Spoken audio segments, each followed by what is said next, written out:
Bueno, segunda parte de lo que vamos viendo, de lo que sería lo que dijimos en un principio que vamos a llamar vulgarmente ahora como cultura y costumbre. ¿Sí? Costumbre como la parte esencial, lo que hace, ¿sí? Lo que cimienta lo que sería la cultura. Cuando hablemos de cultura, vamos a estar hablando de todos los rasgos, ¿sí? Que van a diferenciar ciertas regiones de otras. Por eso es importante también que tengamos la definición de mercados en ese aspecto con respecto al regionalismo.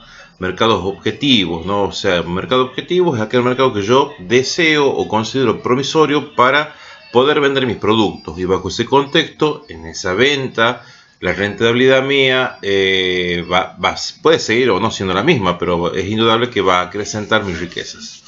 Entonces, muchas veces los mercados objetivos son regionales, como podrían ser una cierta región de una provincia. Es decir, bueno, agarremos el sur de Tucumán, por darles una idea. Puede ser un mercado provincia, tomemos Tucumán, un mercado país, ¿sí? Tomemos Argentina, un mercado región, tomemos Mercosur, por ejemplo. Entonces, cuando hablamos del mercado y la apetencia que tenemos con determinados mercados, vamos a estar refiriéndonos siempre, obviamente, a un lugar geográfico. En principio, después vamos a ver que esto puede variar de acuerdo al tipo de comercio que hagamos, si un business to business, un business to consumer, que la geografía va a pasar a un segundo plano cuando las plataformas virtuales se adentran, ¿sí? En lo que es la comercialización. Pero por ahora lo dejemos así. Un mercado es un lugar geográfico que nosotros delimitamos porque tenemos cierta apetencia comercial sobre ese, y bajo ese contexto los rasgos que van a diferenciar a cada una de las regiones compuesta por individuos va a ser lo que va a definir la cultura, ¿sí? En términos comerciales, creo que esto ya lo dije en su momento, para que tomen ya apunte también de lo que sería el guarismo técnico que ustedes tienen que manejar en este aspecto. Vamos a decir que la psicografía de la zona. La psicografía de la zona nos está avisando de cuáles son los gustos y las costumbres más habituales que tiene la zona, con lo que es una palabra técnica que se va a confundir bastante, lo vamos a usar con bastante asiduidad, si se quiere decir de esta forma, con respecto a lo que es la cultura de la región, ¿no? Cómo consumen, qué es lo que consumen, por qué lo consumen, sí, qué significado tienen consumirlo también. Y bajo ese contexto, estos son dos términos que tenemos que tener también presentes cuando analicemos un mercado. Si yo les digo, a ver, señores, ustedes para la semana que viene van a analizar la cultura de determinado mercado. Un mercado canadiense, mercado inglés, mercado que estamos refiriendo, ustedes ya saben que estamos refiriéndonos a mercados países. No les he dado una región, no les he dicho, bueno, mercado sur de Canadá. Entonces saben que tienen que ver los estados del sur de Canadá y analizar esos mercados, por darle una idea. Entonces, cuando analicemos esos mercados, nosotros vamos a tener dos tipos de interpretación con respecto a esa cultura. Interpretación o conocimiento, mejor dicho. Es decir, el conocimiento real, que va a ser lo que verdaderamente vamos a conocer de esa cultura, y el conocimiento interpretativo. Ojo, acá comienza en todo lo que es cultura a actuar fuertemente lo que es el criterio de autorreferencia. Estos vacíos que no entendemos, tratar de llevarlos e internalizarlos como si fueran parte de nuestra cultura e interpretarlo como si nosotros con nuestra cultura viviéramos esa realidad en esa región, y no es así. Entonces, por un lado tenemos el conocimiento real y el otro el interpretativo. El real es todo lo que nosotros conocemos de la cultura. A ver, si yo hago una pregunta, ¿ustedes qué conocen de la cultura hindú? De la India, ¿verdad? Entonces, yo creo que lo que ustedes primero me pueden decir que la cultura hindú no come carne vacuna. Perfecto. Entonces, es una cultura en la cual la costumbre de esa cultura es no comer carne vacuna. ¿Eso lo rige un sistema legislativo? Es decir, ¿hay una ley que diga no se puede comer vacas en la India? Puede ser que sí, como puede ser que no. Pero en el caso de que no lo hubiera, los hindúes tampoco la comerían. Porque entienden, creen en el karma, creen en la reencarnación de las personas y pueden estar creyendo que dentro de esa vaca, es decir, esa vaca es la reencarnación de un pariente de ellos que ha vivido vidas anteriores. Entonces sería considerado entre comillas les estoy diciendo, como un canibalismo. Te dirán, pero los hindúes son locos, porque si lo más rico que no hay nada más rico que comerse un buen bife de chorizo con papa frita. Sin embargo, ellos lo ven como algo sacrílego. Entonces, eso es también la interpretación de la cultura. El conocimiento real que tenemos nosotros es que los hindúes no comen carne de vaca. ¿Por qué no comen carne de vaca? Bueno, porque ellos creen que provienen de reencarnaciones anteriores de seres o afectos de ellos, ¿sí? Puede ser, no sé, un gran político que se haya reencarnado en una vaca en estos momentos, que no se la puede comer, obviamente, ¿sí? Entonces, la interpretación que se le da a ese conocimiento que nosotros ya sabemos, que en su cultura la costumbre es no comer carne de vaca, ¿sí? ¿Por qué no lo hacen? Sería el conocimiento interpretativo. La interpretación que tenemos sobre por qué ellos no avanzan sobre la idea esta de consumir carne vacuna. ¿Por qué es importante tener presente el conocimiento real con el interpretativo? Porque cuando uno hace un estudio de mercado para posesionarse en un mercado internacional, cualquiera fuere, ¿sí? El conocimiento real va a surgir muy sencillo, porque ustedes van a ojear, ¿sí?, parte de la cultura de ese país y van a llegar a conclusiones que, muchas veces esas conclusiones surgen, durante esas conclusiones surgen cosas asombrosas, cosas tristes o cosas curiosas, que no es nada más que nuestro criterio de autorreferencia, ¿sí? Y poder interpretarlo, ¿por qué lo hacen? ¿Sí? Es la interpretación que tenemos que tener siempre presente al lado del conocimiento real del tema. Porque si nosotros no somos capaces de interpretar por qué hacen lo que hacen en esa cultura, mucho menos vamos a ser capaces de poder penetrar ese mercado con nuestro producto y posicionarlo al punto de que se genere la compra por impulso por parte del consumidor. ¿Está claro?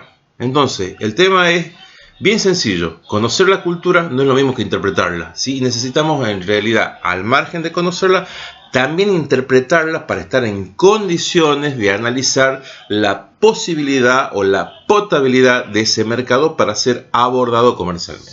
Esto es bastante más que bien explícito en lo que es el apunte. Esto ya dijimos, no son clases virtuales lo que estamos dando, son nada más que disparadores para que ustedes puedan avanzar sobre un texto que es bastante inteligible, es bastante deductible, con mucha casuística, bastante amigo, quizás sí sea un poco largo, pero que tranquilamente pueden ir deduciendo, ¿sí?, todo lo que vamos a hablar. Y obviamente la adolescencia de no estar en un curso viendo ustedes la genomímica del docente no les va a marcar lo que yo les llamo la intensidad de la clase. Es decir, hay algunos temas en los que yo profundizo y soy mucho más enfático hablando, y otros temas que no tanto. Y eso ustedes ¿cómo lo leen? Lo leen como qué es lo que al profesor le interesa y qué es lo que al profesor no le interesa. En realidad nos interesa dar todo, porque si hablamos de todo, es porque nos está interesando tener presente todo. Pero cuando nosotros cambiamos, impostamos esa voz diciendo esto es más importante, es porque verdaderamente lo es. Bajo ese contexto, usted tiene que entender que esa intensidad está dada por la importancia de la temática al momento de que en la práctica se ponga en juego el mecanismo de resolver problemas. Bien. Pasemos al otro tema, que serían los cambios culturales, ¿no? Esto es un poco ya lo que veníamos hablando, ¿sí? Cómo son los tipos de intercambios, mejor dicho, de la cultura. Hay un préstamo cultural, ¿sí? Hay similitudes y hay resistencias al cambio en lo que sería la cultura. ¿Cuándo hablamos de un préstamo cultural? ¿Cuándo uno dice esto es un préstamo, esto es un empréstito? Si yo les dijera ahora, por ejemplo, díganme ustedes de qué origen es el mate. El mate en bombilla, que es el que tomamos normalmente nosotros, ¿sí? Seguramente la mayoría va a decir que es argentino, ¿sí? Que se ha generado en lo que es el litoral del país, bajo ese contexto. Buscaremos historia con respecto a los colonizadores, cómo llegaron, la yerba mate y todo lo demás. Pero la realidad dicta que también en la creencia de que el mate no es argentino, que es uruguayo. Y se están disputando las ideas de si argentino es uruguayo, ¿sí? Entonces, bajo ese contexto, sí podemos decir que al día de hoy es tan argentino como uruguayo, porque si no ha sido argentino desde un principio, Argentina lo ha tomado como parte de su cultura y la ha internalizado de tal forma de que hoy día es parte primordial. Podríamos decirse casi de origen argentino, por lo que supimos usarlo. ¿sí? Entonces es un empréstito cultural, es un préstamo cultural. Cuando uno hace, lo hace de su propia cultura. Bueno, otro ejemplo, como se llama, que venimos, que yo suelo dar cuando hablo con respecto al tema es el famoso helado trucho que tenemos acá en el noroeste, no en el noroeste, en Tucumán específicamente, que es la famosa chilata. La chilata, este granizado de hielo que tiene colorantes y está hecho con otros aditivos también, ¿es tucumano? No, no es tucumano. En realidad el helado, la chilata significa un casi helado, ¿sí? Que sus orígenes principales están en Italia, ¿sí? Ahora, ¿cómo se vino a instalar en Tucumán? Y nada más que en Tucumán, porque si ustedes van a Catamarca, La Rioja, Santiago del Estero, Salto, Jujuy, no van a encontrar chilata, o no por lo menos con ese nombre. En Buenos Aires van a encontrar los granizados, pero no tienen el gusto de la chilata. De hecho, achilata, ¿sí?, deviene del vocablo casi helado. O sea, cuando el italiano le llamaba al helado casi helado, dice caccielato. Y de ahí sale la palabra que es achilata. La achilata no es un invento tucumano, sino que es un empréstito cultural que hoy día quizás ni en propia Italia se mantiene como parte de la cultura y en Tucumán sí. Entonces uno puede decir que Tucumán sí tiene como parte de su cultura, sí, comer, como costumbre comer achilata durante el verano. Pero la achilata no es tampoco nuestra. Sí, lo mismo cuando dice, bueno, Carlos Gardel es argentino, o sea, canta el tango. Bueno, está bien, pero Carlos Gardel tampoco era argentino. O sea, Carlos Gardel era de origen francés, ¿sí? Y sin embargo se hace parte de la cultura al punto de que ese empréstito se transforma en parte de la cultura nuestra, ¿no? Así como el préstamo cultural tenemos las similitudes culturales. O sea, esta ilusión que creemos nosotros ser muy parecidos a los brasileños. ¿Por qué? Porque tenemos una proximidad geográfica. Entonces de repente cuando te dicen, mira, yo quiero exportar un producto a otro mercado. ¿Por qué? Porque quiero ganar más plata, porque el tipo de cambio se ha disparado y la verdad que lo que vendo acá a $7, ¿sí?, hoy lo cobro a 700 pesos, pero si lo vendo en el extranjero lo vendo a $10 y el dólar es más caro todavía, entonces puedo hacer negocio y te quieren sacar a otro mercado, ¿sí? Vamos a ver si a qué mercado. Digamos que esto es uno de los grandes trucos que tenemos los investigadores cuando queremos investigar un mercado potable, ¿no? Normalmente quien te viene a pedir una investigación de mercado es quien trae el dato también. Entonces vos le decís, ¿a qué mercado? Te dicen, bueno, no sé, uno cercano. Para que no tengamos problema con el tráfico, digamos, de la mercadería. Con en realidad el tráfico de la mercadería, hay 1000 empresas a la vuelta del mundo que están dedicadas al tránsito de mercadería, con lo que el traficar mercadería, vender mercadería argentina en Checoslovaquia no hay ningún problema logístico, eso yo les aseguro, ¿no? Puede haber problemas aduaneros, pero logísticos no los hay. Pero sin embargo te dicen a Brasil. ¿Por qué? Porque estamos más cerca de Brasil, porque la cultura nuestra es parecida. ¿Somos nosotros parecidos? Eso sería la pregunta a los brasileros. Yo creo que no, yo creo que el argentino es más parecido al habitante del sur de Italia que al mismo brasilero.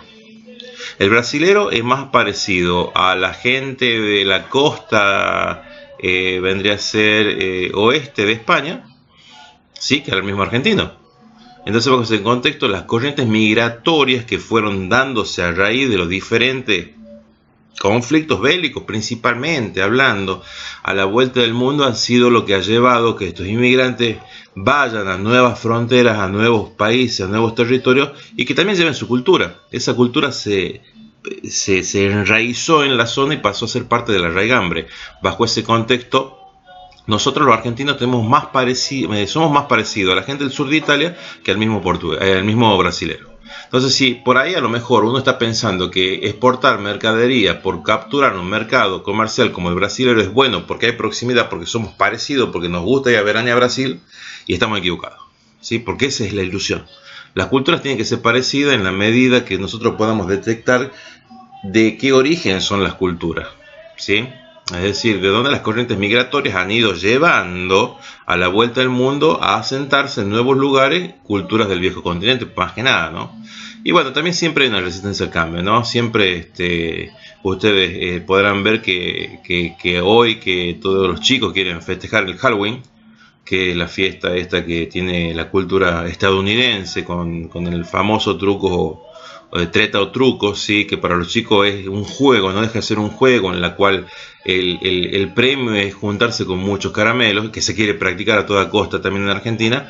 Hay una resistencia por parte de la misma cultura de decirle esto no es parte nuestra, ¿no? O sea, es raro cómo funciona la cultura en ese aspecto, porque hay algunas cosas que sí aceptamos y otras cosas que no aceptamos.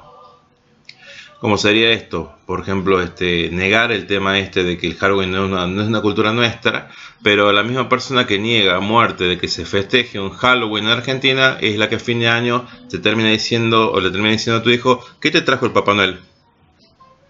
O sea, convengamos que Papá Noel no es parte de la raigambre cultural del argentino, pues si vamos por eso tenemos una creencia religiosa apostada sobre lo que sería el cristianismo, que hace reverencia a un momento cultural en la cual se ofrenda a un niño regalos, que serían los Reyes Magos que les llevan regalos al niño Dios, vendría a ser que el mismo Papá Noel que baja en Tucumán un 25 de diciembre a las 2 de la mañana con 45 grados de calor en un trineo tirado por estos animales que no me sale el nombre, por renos.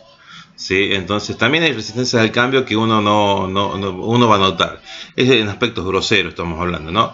En otros aspectos más comerciales hay algunos productos que intentan meterse al mercado y que muchas veces tienen consecuencias buenas, consecuencias malas, ¿sí? Y en la medida que uno sea consciente de las consecuencias va a ser más reticente al cambio, ¿no?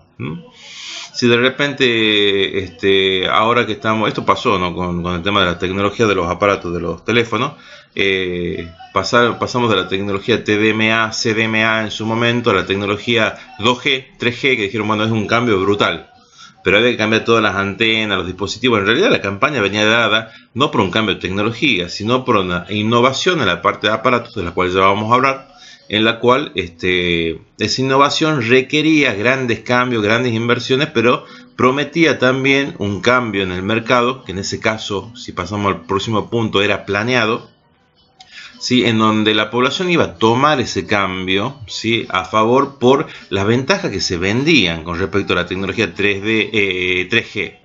En términos, a ver, se planeó, se planificó, se hizo así, hoy día estamos en la tecnología 4G. Cuando en realidad hay países del mundo que funcionan muy bien con la tecnología TDMA, CDMA. Entonces uno se termina dando cuenta que muchas veces es preso o víctima, depende de cómo nos queramos posicionar nosotros de nuestra experiencia, ¿sí? Con respecto a las estratagemas comerciales que plantean grandes empresas con respecto a los cambios estos que son planeados o no planeados. Bien, vamos a cortar acá y seguimos en la tercera parte del video para que sigamos, para que demos paso a lo que sigue.